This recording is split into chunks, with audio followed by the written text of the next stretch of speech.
Je ne veux pas du jugement des hommes. Je ne veux qu'élargir les connaissances. Je ne fais qu'un rapport. Take my house, take these stones, I don't care, ain't my home. Bonjour à toutes et à tous. Depuis cette coulée verte dans le 12e arrondissement de Paris, je vous emmène à la rencontre d'un fidèle d'entre les fidèles des Nuits de Fourvière, Georges Lavaudan. C'est à quelques mètres d'ici que le metteur en scène travaille à un texte de Franz Kafka, Rapport pour une académie. C'est le comédien Manuel Lelièvre qui interprète ce chimpanzé qui se fait une place dans la communauté des hommes. Il nous raconte en duo ce projet que vous pourrez voir à l'ENSAT du 11 au 13 juillet.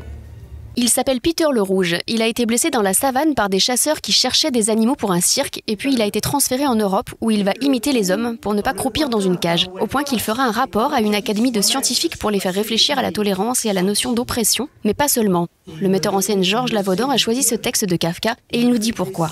Ce qui est beau chez Kafka, c'est qu'avant même d'en faire des interprétations kabbalistiques, métaphysiques, psychanalytiques, il y a que c'est des très beaux récits, c'est-à-dire ce sont des récits très ambigus, très intrigants, dans desquels on ne peut jamais tirer une morale sûre, c'est toujours sur la corde raide, et j'adore ça, l'ambiguïté et la profondeur que ça a en même temps. Et je trouve qu'on traverse une période actuellement où on nous met les points sur les i, où tout semble tellement trivial et peu profond, que retourner à ce type d'écriture de l'ambiguïté, du mystère, ça fait du bien. Après, justement, ce sont des textes où il y a une polysémie possible d'interprétation. Ces interprétations multiples, justement, toujours sur un fil pour ne pas tomber dans la caricature, il revient à un seul acteur de les tenir. C'est Manuel Lelièvre, compagnon de longue route de Georges Lavaudan, sous la direction de qui il a déjà joué de très nombreuses fois, et notamment La Tempête à Fourvière. Il est pour la première fois seul en scène.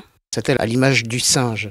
Mais après, on a tout de suite vu dans le travail avec Jo que si c'était réellement un singe, il n'y aurait plus de surprise. Enfin, il y a des attributs du singe qui lui restent, mais il se positionne comme un homme. Enfin, ce qu'il peut en faire. Mais dans le travail, c'est Jo qui me remet en place, qui me dirige, qui me dit ça c'est trop, ça c'est pas assez. Et comme ce texte, on ne sait pas par quel bout le prendre exactement, toutes les permissions sont ouvertes pour pouvoir le faire.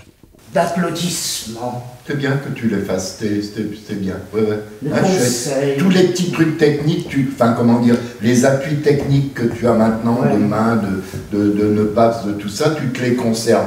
Ça devient un peu, tu te dis, allez, c'est la règle, je les décline et je les ai. C'est parfait, je veux dire. Répété à Paris sans décor, le spectacle sera doté aux nuits d'une grande porte, pour une sorte d'hommage aux problématiques qui courent dans les écrits de Kafka, nous a confié Lavaudan, qui ajoute à propos de ce texte de 1917. On se gargarise de certains grands mots, certains concepts qui ne servent strictement à rien. Et d'ailleurs, c'est ce qu'il dit, ah c'est ça la liberté, il voit les trapézistes. Bah, dis donc, c'est pas grand-chose votre liberté. C'est un très bon concept, mais c'est pas très opérant. Tandis que l'issue, c'est concret. Là, on doit trouver concrètement quelque chose pour mettre fin à une situation d'oppression. C'est presque marxiste, c'est darwinien et presque marxiste. Quand on est de toute façon coincé, on est obligé de faire quelque chose.